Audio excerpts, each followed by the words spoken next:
Provérbios 27, 19. Provérbios 27, 19 é um texto que eu li ele em uma outra tradução, mas que nessa tradução eu gosto muito dele. Ele diz assim: assim como a água reflete o rosto, o coração reflete quem nós somos. Eu acho esse texto tão profundo, mais até do que eu consiga talvez explicar o que ele significa. Mas eu gosto do que ele diz porque ele tem tudo a ver com o capítulo do livro e com aquilo que nós vamos falar um pouquinho hoje à noite aqui. Assim como a água reflete o rosto, o coração reflete quem somos nós.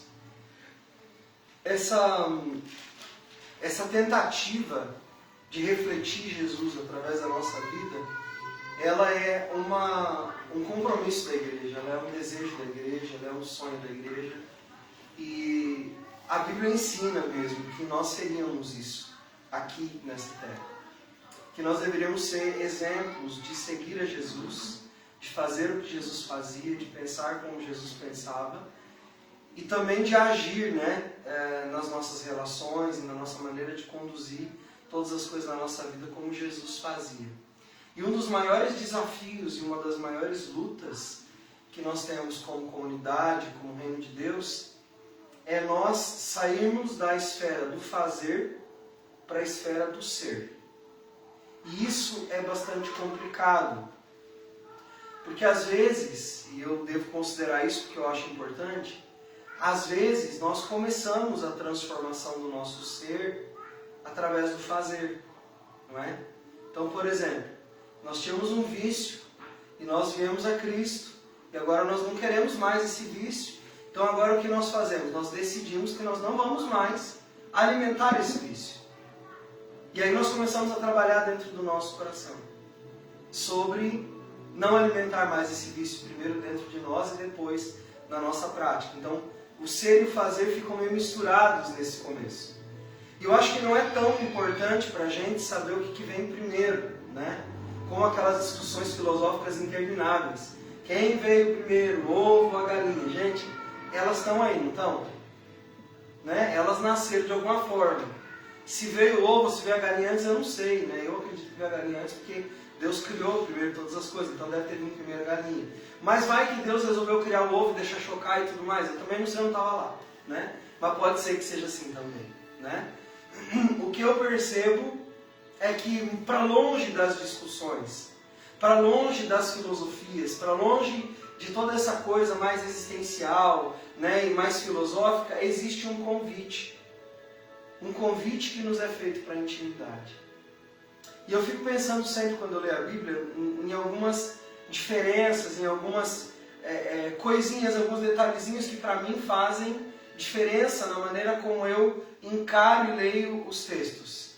E uma delas é que Jesus falava para todas as pessoas, mas não eram todas as pessoas que desfrutavam de intimidade com Jesus.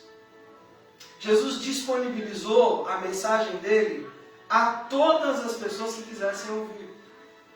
E ele nunca deixou de falar às pessoas. Mas existiram coisas que Jesus fez com uma equipe menor de gente. A gente chama eles de os 12 discípulos. Mas desses 12 discípulos ainda existiam 3, e desses 3 ainda existia um. E a gente sempre vê que nesses níveis de multidão, discípulo, os discípulos mais íntimos e o discípulo mais íntimo, nós temos graus de intimidade diferentes e formas de comunicar diferenciadas também. E aí eu fico pensando que talvez, se nós conseguíssemos levar isso ou trazer isso para a vida em comunidade hoje, talvez nós pudéssemos tirar boas lições disso. Porque de tudo que eu li e meditei durante essa semana, eu fiquei vendo que as coisas mais extraordinárias estavam sendo oferecidas para os mais íntimos. Foram os mais íntimos que viram a grande angústia de Jesus no Getsêmani a orar. Foi eles quem Jesus chamou para mais perto. Quando Jesus revela a sua verdadeira forma espiritual, a sua transcendência, quem ele era, o Filho de Deus, conversando com profetas, diante de anjos, cercado de luz, são para 3 discípulos mais íntimos. quando Jesus deu os seus maiores e mais profundos ensinamentos, também foram para os seus discípulos. As lições práticas que ele deu, mais fortes e mais intensas, foi com os seus discípulos. Jesus defendeu os seus discípulos dos seus acusadores. Jesus criou situações para submeter seus discípulos a um crescimento espiritual. Jesus fez isso tudo com essa galera mais íntima. Então eu presumo, com base nisso, de que a intimidade é um lugar desafiador. É um lugar que talvez nem todos nós estejamos tão plenos e convictos do que significa. Porque essa intimidade foi experimentada apenas por alguns e não por todos. Ainda que Jesus estivesse disponibilizando isso para quem quisesse. Porque quem se chegou mais perto, mesmo que não fosse dos seus discípulos, e tentou uma aproximação maior de Jesus, recebeu dele algo especial também. Veja, a mulher com fluxo de sangue decidiu chegar mais íntima de Jesus, mais próxima de Jesus. A história dela está registrada como algo de extrema importância. Ela confirmava para os judeus que Jesus era de fato o Mashiach, que ele era o homem das promessas, porque ele trazia cura sobre suas asas. Nós temos ainda outra referência de intimidade, que é a referência de intimidade da menina que quebra o perfume caro. Nós cantamos sobre isso aqui um pouquinho antes agora, né? Que ela quebra o seu vaso de um perfume caro, que custava bastante, e ela entrega isso aos pés de Jesus. Ela chora, ela lava os pés de Jesus, ela enxuga com seus próprios cabelos. Seus cabelos significam sua honra, sua distinção, e ela usa sua honra e sua distinção para honrar o caminhar de Jesus e os seus pés, que iam inaugurar logo em seguida a eternidade. Então ela também está registrada ali. É um ato bastante íntimo, né? Outro ato bastante íntimo, nas mãos de quem os pães e os peixes multiplicaram? Nas mãos dos apóstolos. Jesus deu a eles para eles dividirem as pessoas. Então foi na intimidade que eles receberam a grande bênção de serem os agentes multiplicadores do amor e da preocupação de Jesus em suprir necessidades de pessoas. Veja como isso é para pessoas íntimas, não é? Uma outra coisa que aconteceu foram os íntimos que descobriram poderes especiais de Jesus em sua trajetória. Nós vemos os discípulos atravessando um mar em fúria. E são eles quem veem Jesus acalmar os ventos e o mar. Nós vemos pessoas íntimas de Jesus que vão jogar as suas redes durante uma noite inteira, fazendo o que sabiam, da forma como sabiam, e não haviam pego nada. Nós vemos essas mesmas pessoas que, ao obedecerem a Jesus, recebem um milagre de multiplicação dos peixes nas suas redes. Então, a intimidade trouxe para eles vivências que não trouxe para a multidão. As demais pessoas comuns não viviam aquilo que os mais íntimos viviam. E eu olho para isso e penso, isso deve ter algum significado. Eu fico imaginando Jesus abraçando um leproso. Que lição nós temos sobre isso? Leproso é aquele que é digno e que é necessário que você se afaste. Quantas vezes nós nos afastamos de pessoas que necessitavam exatamente que nós nos aproximássemos delas, enquanto nós nos afastamos? Jesus tem ali os seus discípulos. De repente nós temos um leproso. Jesus, ao invés de se afastar, Jesus o abraça. E eu fico imaginando na cabeça dos discípulos o nó que isso causou. Talvez um pensando, você está transgredindo a lei. E a lei que eu estou falando não é a lei do Antigo Testamento. Você está transgredindo a lei local. Um leproso, para não transmitir lepra, tem que ficar isolado. E você está chamando ele para comunhão. E ele tinha que ficar isolado. Você está quebrando uma regra. Jesus se aproxima de uma prostituta. Você está quebrando a sua regra moral. Como é que você se aproxima de uma mulher da vida? Ela vai manchar a sua honra. Jesus se aproxima de um traidor pecador. E na intimidade, Jesus o convida para ir em sua casa. Veja, a intimidade é desafiadora. Ela diz, olha, eu sei que você é um cara que tem uma moral manchada diante de toda a sociedade. E a minha preocupação com isso é zero. Porque eu estou olhando para o seu coração por trás dessa fama toda que você tem. E eu quero ir na intimidade do seu lar. E lá eu quero derramar a minha vida na sua mesa, para que a nossa comunhão conserte a sua vida. Então Jesus se dispõe a nível de intimidade para consertar a visão e o caráter de um homem que era renegado por toda a sociedade como um mau caráter, ao invés de fazer como nós fazemos. Que é nos afastarmos daqueles que nós achamos que de alguma forma podem manchar a nossa honra e a nossa índole. Jesus se aproxima quando todos decidem se afastar. Jesus vem para a intimidade quando todos decidem sair para mais longe e abandonar aquele que se deveria aproximar. Quando eu olho para essas coisas, eu entendo que existe uma lição. Qual é a lição de Jesus através da intimidade? Que é na intimidade que se forja o caráter. Que é na intimidade que se mudam realidades. Que é na intimidade que se demonstram os sinais do verdadeiro poder de Deus. Não o poder de Deus de fazer crescer uma mão, que aos nossos olhos é maravilhoso. Não o poder de fazer nascer um olho onde não existia um olho. Não o poder de fazer um morto ressuscitar depois de 3 dias de morto. Mas o poder magnífico e transformador que muda o caráter de alguém, que transforma a natureza de alguém. E todos os milagres de mudança de caráter e de natureza ocorreram na intimidade. Eles não ocorreram na multidão. Eles ocorreram numa aproximação. Eles ocorreram num estado de intimidade mais profunda. Eles ocorreram quando as pessoas se dispuseram a ouvir de Jesus aquilo que talvez elas não gostariam muito de ouvir. Os discursos de Jesus na intimidade nem sempre eram discursos românticos e inspiradores. Às vezes eles eram só confrontadores mesmo. Perturbadores. Quando Jesus olha para Pedro e diz para ele, sai daqui, diabo. Você já imaginou Jesus olhando para um discípulo seu e não estava brincando? Olhar para Judas, para Pedro, eu ia dizer, né, que olhar para Judas assim tudo bem, né, mas olhar para Pedro. Olha para Pedro e diz para ele aqui, sai de perto de mim, diabo. Você está possuído pelo demônio. Isso deve ser muito difícil de ouvir, de alguém que você ama muito. Provavelmente isso já deve ter ocorrido em outras circunstâncias. E não é nunca uma coisa fácil. Mas para Pedro aquilo foi difícil.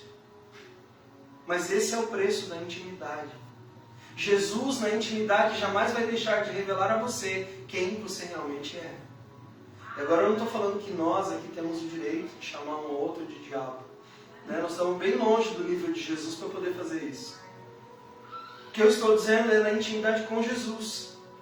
Como é importante nós entendermos que a realidade da intimidade não é só romântica na nossa comunhão com Deus. Na intimidade que nós cultivarmos com Jesus é lugar de verdades extremamente duras e difíceis de nós engolirmos. É o lugar de verdades sobre nós que talvez nós não vamos ouvir de mais ninguém. É um lugar de percebermos partes da nossa natureza que outras pessoas não têm coragem de nos mostrar. Mas é o lugar onde Jesus, por nos amar com amor tão profundo e salvífico, salvador, Ele tem coragem de nos dizer aquilo que nós precisamos saber sobre nós mesmos e que nós evitamos a todo custo ouvir. Mas tudo isso tem uma função. Tudo isso tem uma missão. Quando Jesus nos mostra realidades a respeito de nós, Ele está desejando não apenas que nós mudemos as atitudes externas, mas a nossa maneira de pensar. Não é ficar pensando, eu não posso responder mal, eu não posso brigar com o Kaique, eu não posso brigar com ele, porque se brigar com ele não é de Jesus. Não. É muito mais profundo do que isso. É pensar no meu interior, por que eu estou querendo brigar com o Kaique? Por que isso está acontecendo dentro de mim?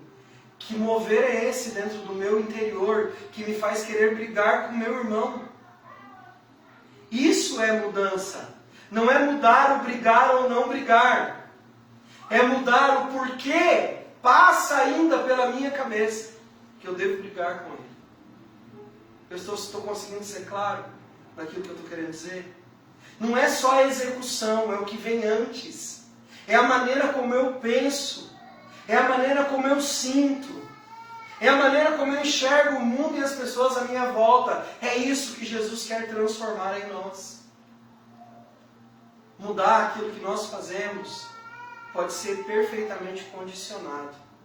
Existem muitas experiências, nós no mundo do desenvolvimento humano, sabemos que foi feita muita experiência com um rato, com um macaco, com um cavalo, com qualquer tipo de animal e até mesmo com seres humanos, de condicionamento de comportamento.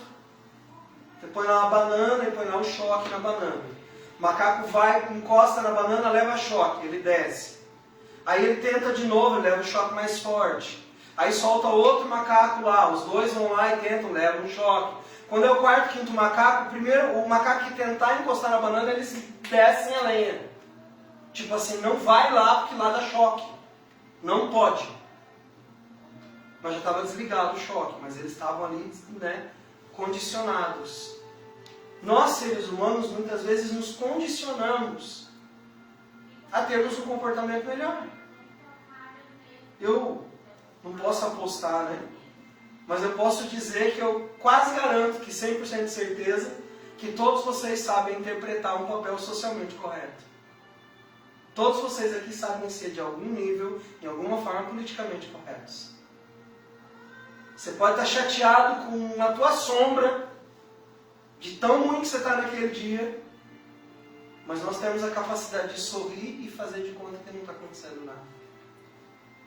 Nós podemos condicionar nosso comportamento externo, nós podemos mostrar às pessoas que nós somos alguma coisa que nós não somos.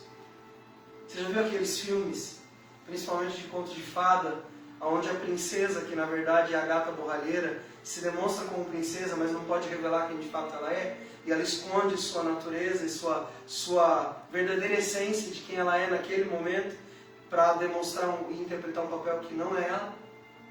Quantas histórias nós vemos? Você acha que as histórias de conto de fadas são histórias inspiradas em quê?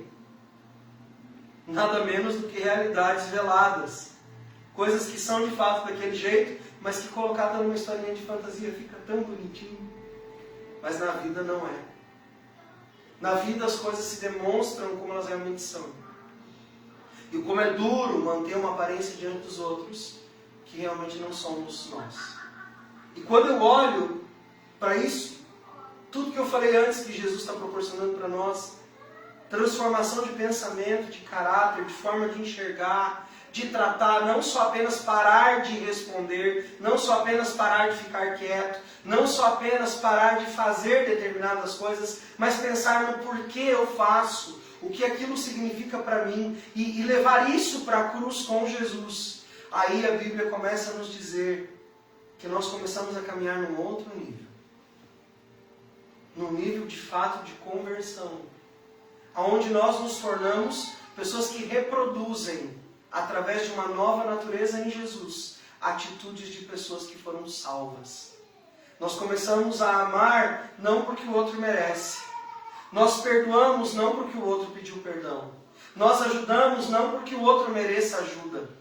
Mas nós fazemos todas essas coisas porque simplesmente nós entendemos que Jesus mora em nós e Ele quer que a gente haja de uma forma diferente, porque nós entendemos que dentro de nós habita o amor de Deus. E nós queremos derramar esse amor de Deus sobre os outros. Então todas as vezes que nós começamos a mudar o nosso comportamento por causa de razões internas que nós entendemos que nós estamos agindo contra o Espírito, nós começamos a influenciar o mundo que nós vivemos. E é muito lindo aquilo que Jesus faz com seus discípulos. Aqueles a quem Ele trouxe mais para a intimidade, que depois são considerados pela igreja como os pais da igreja, lá do primeiro século, da igreja cristã, da igreja primitiva, dos do caminho, eles são realmente inspiradores. São homens que oram muito, são homens que estudam muito a palavra, são homens que têm uma linguagem espiritual, não uma linguagem religiosa, uma linguagem espiritual. São homens e mulheres que se movem no reino espiritual. São homens e mulheres que têm dons de curar. São homens e mulheres que têm dons de profecia, dons de revelação. São homens e mulheres que não são facilmente enganados. São homens e mulheres que passam por situações muito difíceis, sem exigir de Deus que Deus os tire daquela situação difícil, mas pedem a Deus que eles sejam fiéis no meio da situação difícil. Homens que põem em risco sua própria vida, porque amam tanto a Deus, que não têm sua vida por preciosa.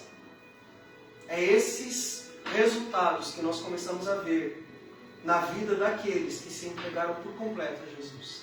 Daqueles que se tornaram íntimos. Porque só a intimidade, esse agente poderoso de transformação em Jesus, que é capaz de nos fazer viver como nós deveremos viver.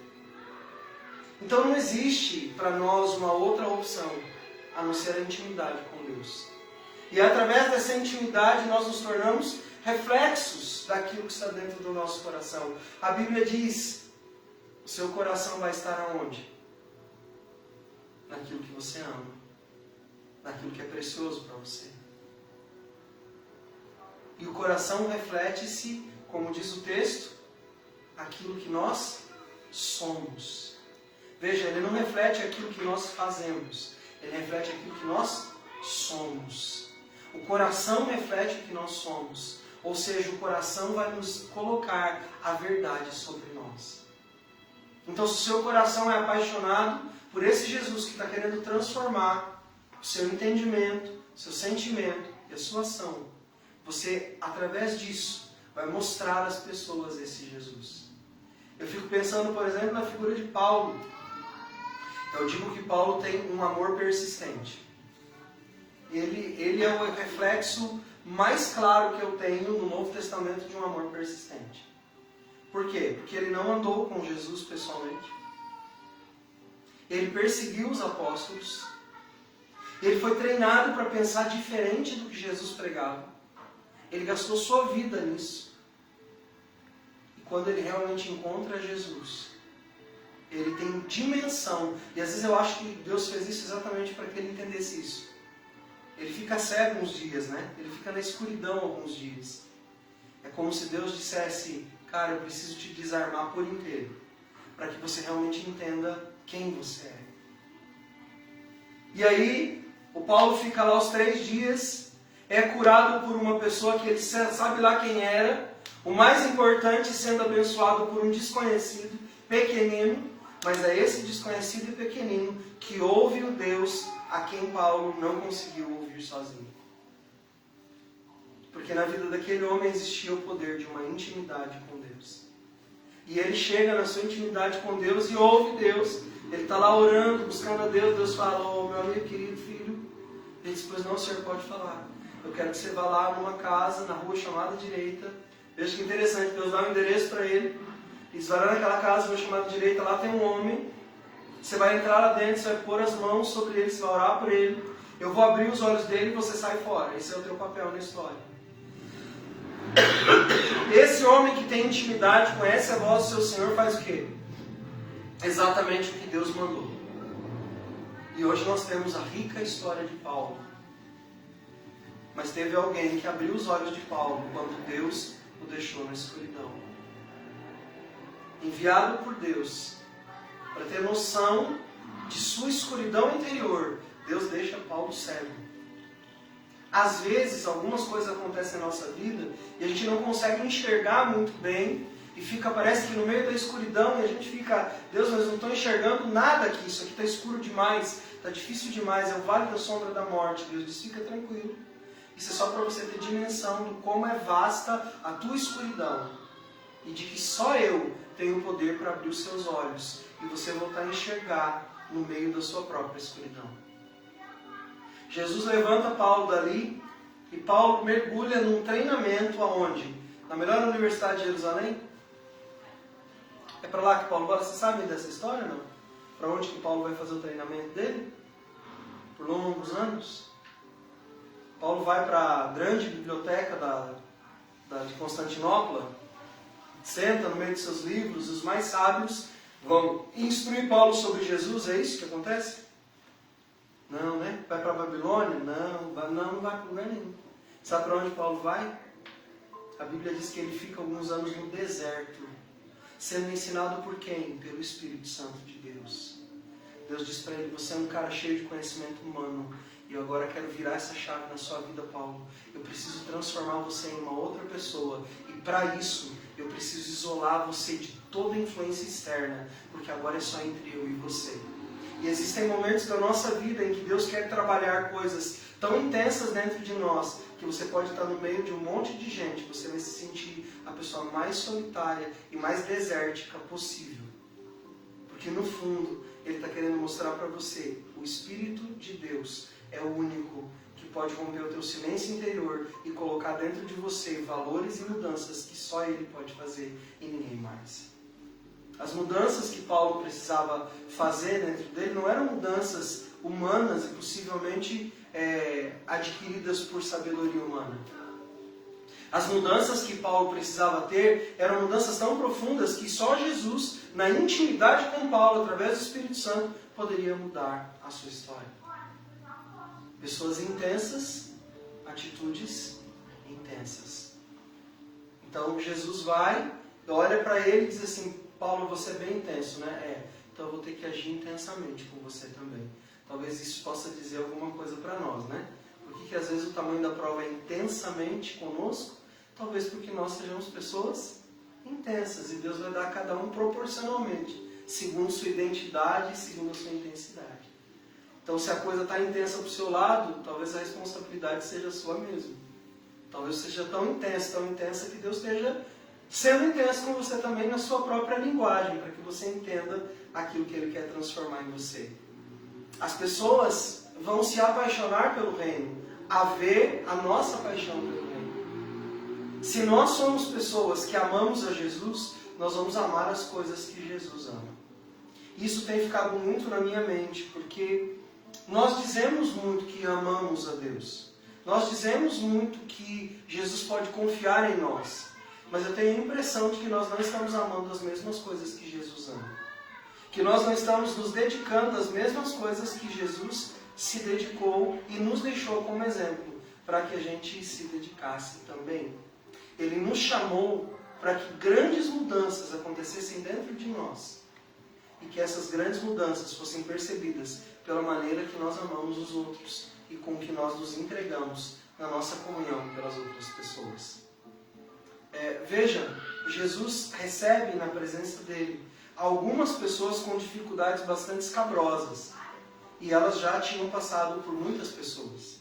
Nós vemos no relato, por exemplo, da mulher com fluxo de sangue, que ela já tinha passado inclusive pelo templo e nada resolveu o seu problema. Qual era o problema? O problema estava no templo? O problema estava nas pessoas do templo? O problema estava nas pessoas, nos médicos que ela procurou? Talvez não. Talvez o problema estivesse nela mesma.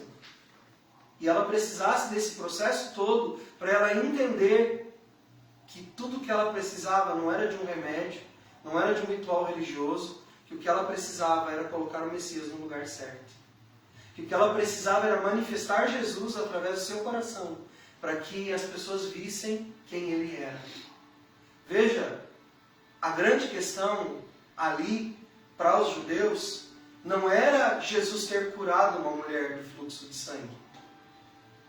A grande importância dessa passagem é que ela demonstrava que Jesus era o Messias. A gente foca na cura. Porque a gente, nossa, 30 e tantos anos, ela vendeu tudo que tinha, ela foi curada, aleluia, Jesus vai curar você também. Cara, isso é importante. Mas talvez mais importante seja reconhecer que Ele é o Cristo, que Ele é o Senhor, que Ele é o Salvador e que Ele era a profecia viva de Deus se cumprindo entre os homens. E foi isso que essa mulher fez. A sua cura era apenas um pretexto para uma revelação muito maior de quem era aquele que andava entre eles. Seu problema pode ser uma coisa que Jesus pode mudar. Suas circunstâncias interiores podem ser realidades muito difíceis de mudar e só um milagre, e talvez Jesus queira fazer um milagre nessa área, mas mais importante que isso, através da sua vida, Ele quer revelar às pessoas que estão à sua volta quem Ele é. E isso é a verdade principal de tudo que eu li nessa semana. A igreja precisa ser um lugar onde Jesus é revelado às pessoas. A igreja precisa ser esse lugar de amor incondicional e vivo, que cura, que restaura, que levanta, que não deixa sozinho, que traz para perto, que ajuda nas incompreensões, nas dificuldades, que responde algo que só o coração sabe, que só a intimidade havia perguntado. Ela é uma abertura que nós damos para que a glória de Deus flua através de nós e alcance as outras pessoas. Tem um texto que eu li há um tempo atrás de um escritor que dizia mais ou menos assim: a coisa mais difícil para mim não foi encontrar Jesus nas Escrituras. A coisa mais difícil para mim foi descobrir que, apesar de Ele querer viver dentro de mim, eu havia trancado as portas pelo lado de dentro. Eu achei tão legal essa forma de expressar. A questão não é que Jesus não estava querendo fazer coisas na minha vida. E às vezes Ele estava fazendo coisas à minha volta. Mas a verdade mesmo sobre Jesus é que Ele não queria ficar da porta para fora, fazendo milagres no meu quintal. Ele queria estar dentro de mim, fazendo milagres em mim. Sabe o texto de Cantares? Ele diz assim: o meu amado pôs a sua mão na maçaneta da porta. E a Bíblia diz: e estremeceu-se-me o coração dentro de mim, porque eu senti o seu perfume. É a história de uma noiva que vê o seu noivo atrás da porta, sabe que ele pôs a mão na maçaneta e que ele vai entrar, e ela estremece o coração de expectativa de que seu amado entre. Sabe, nós temos que começar com os discípulos mais íntimos a destrancar as portas do nosso coração e da nossa vida. E às vezes as trancas são o medo, a desconfiança, são as nossas rejeições, são os nossos abandonos, são as nossas decepções com relações que nós tínhamos de intimidade e de proximidade que nos machucaram, e elas passaram a ser trancas que nós permitimos que trancasse a nossa intimidade, Jesus para fora. E apenas ficaram para dentro essas coisas tão difíceis. Jesus está à porta, querendo entrar, querendo ter intimidade conosco e expressar através dessa intimidade e provocar nos outros o desejo de viver aquilo que estamos vivendo com Jesus. Eu tenho pensado muito sobre isso e às vezes eu fico orando dizendo: Deus, o que eu preciso fazer? Tudo que eu ouço de Deus é a mesma coisa.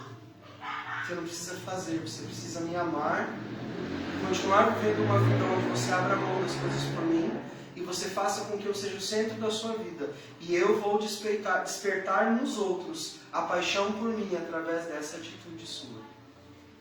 Elas vão querer amar a Jesus como você ama. E é essas pessoas que eu vou trazer para perto de você. Então não é o que eu faço que vai trazer as pessoas para Jesus, mas é a maneira como eu trato o meu inquilino, aquele que mora dentro de mim, aquele que eu digo que é o dono da minha vida, mas que eu tranco ele para o lado de fora da minha vida. Que eu não estou disposto a deixar ele entrar e mexer nesses cômodos mais sombrios e escuros, e tirar de lá todas as velharias que eu carrego, todas as recordações geracionais que eu trago comigo. Enquanto eu não permitir que ele entre lá dentro e que ele tire essas coisas, eu vou continuar mantendo Jesus para o lado de fora da minha intimidade, aonde ele vai poder fazer apenas alguns milagres em minha volta, em aspectos da minha vida mais periféricos, mais distantes, nunca em alguma coisa central, no âmago da minha alma, de quem eu sou e da transformação do meu caráter e da minha vida em uma vida que realmente glorifique a Deus. É possível enxergar Jesus apenas com os olhos do nosso coração. Eu até lembrei daquela canção que a gente conta, né? Canta, abra os olhos do meu coração, eu quero te ver. E eu fiquei pensando no que significa essa canção. E eu entendo que os olhos do coração são olhos não voltados para fora, são olhos voltados para dentro. Abra os olhos do meu coração, eu quero te ver. Abra os olhos daqui de dentro, para eu enxergar onde você está aqui. Que áreas você está trabalhando dentro de mim. O que você está fazendo naquilo que eu sou. Para que eu possa, então, com o meu entendimento, me unir àquilo que você está fazendo e manifestar você na minha vida. Eu penso que grandes homens e pessoas que mudaram a história da humanidade foram pessoas que aprenderam a enxergar com os olhos do coração. Enxergaram com os olhos do coração quando eles deveriam permanecer envolvidos e quando não deveriam se envolver. Com o que deveriam se envolver, com o que não deveriam se envolver. Foram pessoas que não desistiam de alguns relacionamentos que outras pessoas desistiram. É muito legal você ler a história da igreja, tem vários livros que contam, mas tem um livro particularmente que eu gosto muito de John Fox, que chama-se, fala sobre os mártires, né? O livro dos mártires. Ele conta a história de homens e mulheres de Deus que estavam sendo levados para serem mortos, mas não negaram sua fé. E muitos deles, na grande maioria deles, morrem orando ou cantando sobre sua intimidade, que é atestada por aqueles que estão vendo eles morrerem. Não foram eles que diziam que eles eram grandes homens de Deus, mas as pessoas que estavam à sua volta. Algumas vezes, homens de Deus, quando foram queimados vivos, outras pessoas queriam se jogar na fogueira junto com eles, para morrerem de forma tão digna quanto aqueles homens estavam morrendo. Tamanha era a intimidade deles com Jesus. Eu sonho com dias em que a igreja não tenha medo de se lançar no fogo da discórdia com o mundo. Não da discórdia no sentido de brigar entre os irmãos, né, ou de a gente sair no braço, não, mas de romper com as coisas dessa vida.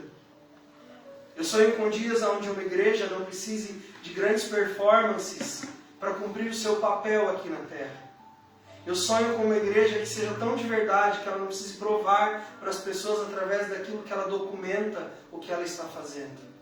Eu sonho com uma igreja que seja capaz de tirar de si mesma para entregar àquele que nem é digno de receber, simplesmente porque Jesus nos mandou conquistar essas pessoas através daquilo que nós somos. Eu sonho com uma igreja que não desista das pessoas. Eu sonho com uma igreja que morra para satisfação pessoal, para simplesmente servir ao mundo com o Evangelho de Jesus em sua plenitude. Eu sonho com uma igreja que não procure bancos mais confortáveis. Eu sonho com uma igreja que não procure um som de última geração para ter um bom momento de culto. Eu sonho com músicos, instrumentistas e cantores que não queiram fazer uma boa performance, mas que queiram realmente rasgar os céus e descer a presença de Deus sobre eles enquanto eles ministram ao Senhor. Eu sonho com uma igreja que não se encanta com um discurso de palavras bonitas e de coisas que, de tão encantadoras que são, atraem as multidões. Eu sonho com uma igreja que fale a verdade e que, através da simplicidade do Evangelho, traga pessoas aos pés de Jesus. É dessas coisas que o nosso mundo precisa.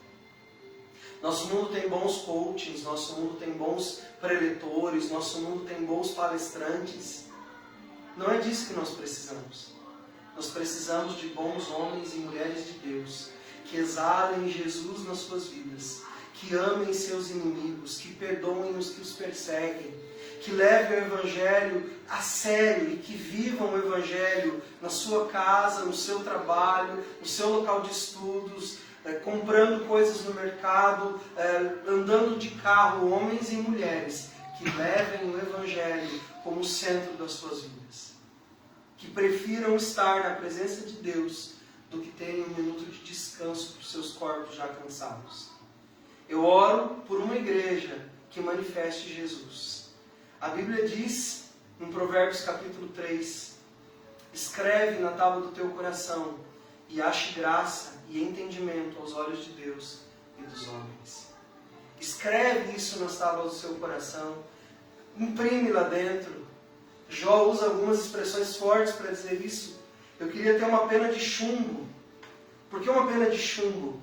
para dar ideia de alguma coisa pesada, que faça realmente um estrago, para escrever de forma intensa no meu coração, para gravar dentro de mim as verdades sobre a intimidade com Deus e o poder que essa intimidade tem para alcançar os outros.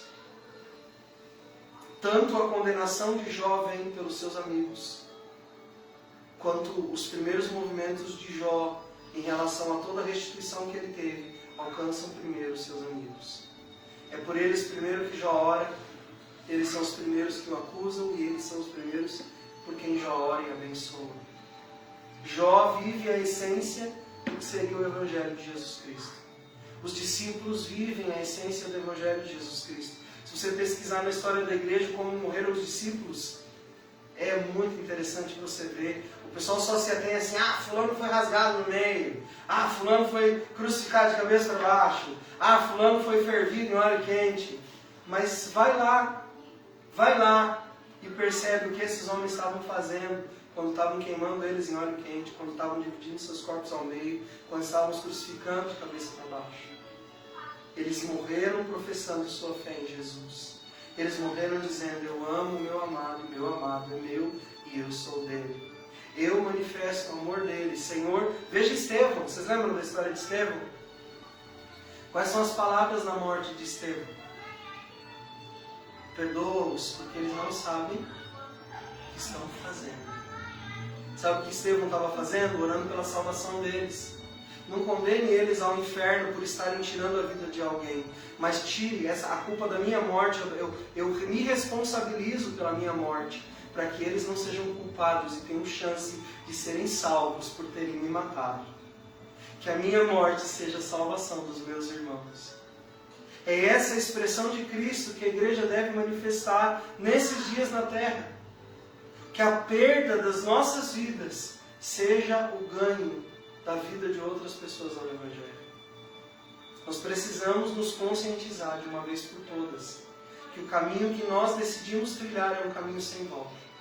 É um caminho de renúncia, é um caminho de amor incondicional, é um caminho de resgate de vidas perdidas, mas é o caminho que Deus nos propôs e que nós aceitamos a caminhar. E nesse caminho nós temos a responsabilidade de refletir o amor de Jesus na vida das pessoas. Para mim, o mais lindo de tudo isso que eu li e de tudo que eu meditei nessa semana sobre esse capítulo é que Jesus quer manifestar salvação através da intimidade conosco, aonde Ele nos transforma e as pessoas vão ser aquelas que vão ver essas transformações em nós. Não transformações de comportamento, mas transformações de caráter e de essência. Eu discordo do grande Freud, apesar de gostar de muita coisa que ele escreveu, eu discordo quando ele diz assim, o canalha não muda. Eu botaria uma ressalva no que ele disse. Se ele encontrar com Jesus, até o canalha muda. Se encontrar com Jesus, até aquele que não é transformável vai ser transformado. Porque eu estou falando do Criador, eu não estou falando de uma criatura. Eu estou falando daquele que fez, que tem o poder de refazer aquilo que ninguém mais pode refazer. Nós precisamos ainda de muitos anos de ciência para criar um olho que seja funcional dentro de um laboratório. Jesus, com uma bolinha de cuspe e um pouquinho de terra, conseguiu devolver um olho inexistente a um cego de nascença. Por quê? Porque Ele mesmo, junto com o Pai, estava no dia em que o homem foi criado. E eu não sei não se Deus não deixou Jesus fazer a bolinha do olho na mão para botar lá no homem, quando ele fez aquele bonequinho ainda sem vida. O fato é que Ele quer sim nos moldar, porque Ele pode mudar em nós aquilo que nós não conseguimos. E Ele tem um objetivo em mudar aquilo que nós precisamos mudar. Não é nos tornarmos pessoas mais legais para todo mundo dizer, nossa, puxa, como você é legalzinho. Jesus transformou mesmo sua vida. Não é para isso. Puxa, Jesus, eu vejo você na vida do Kaique. Eu vejo como ele é apaixonado pelo Senhor e as coisas que ele abriu mão por amor a você. Eu quero descobrir que amor é esse aí que arrebatou o coração desse rapaz. é isso que Jesus quer que a gente desperte nas pessoas. Esse é o grande desafio de uma comunidade que precisa ser o melhor e o lugar mais seguro na Terra para se estar. É uma comunidade que manifesta o amor de Jesus aos não amados, que manifesta a cura de Jesus até agora aos não curados, que transforma os não transformáveis e que transforma eles em pessoas que exprimem e que refletem o amor de Jesus na sua vida. Que a gente consiga aceitar o desafio de não só mudar as coisas exteriores, mas de mudar aqui dentro, no nosso coração, porque é Ele que precisa de mudança. Sua forma de sentir, de pensar, vão refletir na sua forma de agir. É lá dentro que o trabalho todo mais intenso existe. É lá dentro que tem as maiores exigências. E é lá dentro que Jesus quer habitar conosco. O lugar de intimidade mais profundo é o lugar dos maiores desafios e também das maiores mudanças. Eu oro para que você aceite que isso seja uma realidade dentro de você. E para que você não mude apenas as atitudes, mas para que você mude a sua forma de pensar, sentir e de ver a vida que está correndo à sua volta e dentro de você. Aprenda a olhar com os olhos do coração. Como diz Provérbios, assim como a água reflete o rosto, o coração vai refletir quem você é. Que o seu coração reflita quem você é em Jesus. Né? Eu sou amado por Deus. Tá bom, isso é legal. Agora ame como Deus amou o mundo. Entregue sua vida a Ele. E deixe que Ele seja o centro mesmo de tudo que você sente e pensa. Essa é a mensagem que eu tinha para entregar nessa noite para vocês. E eu espero que ela seja tão perturbadora para vocês como é para mim. Que seja difícil para vocês pensarem nisso mesmo. Mas que vocês olhem para isso e digam, esse é um desafio que eu preciso encarar. É uma coisa indesistível, esse desafio. Eu não tenho a opção de deixar isso para trás. Eu preciso persistir, eu não posso desistir. Jesus quer me transformar a partir de dentro. Primeira coisa que eu tenho que fazer, tirar minha mão da maçaneta, abrir a chave, jogar minha mágoa, minha dor, minhas rejeições, meus medos, minhas friezas, minhas escolhas erradas, para que essa porta fique livre para Jesus entrar e Ele possa então redecorar tudo dentro de mim e fazer aquilo que precisa ser feito. Que você consiga deixar Jesus transformar a sua natureza e colocar você no lugar de um verdadeiro discípulo, refletindo o amor de Deus através da sua vida. Amém? Amém. Vamos orar por isso? Vamos? Então feche seus olhos. Vamos orar a Deus.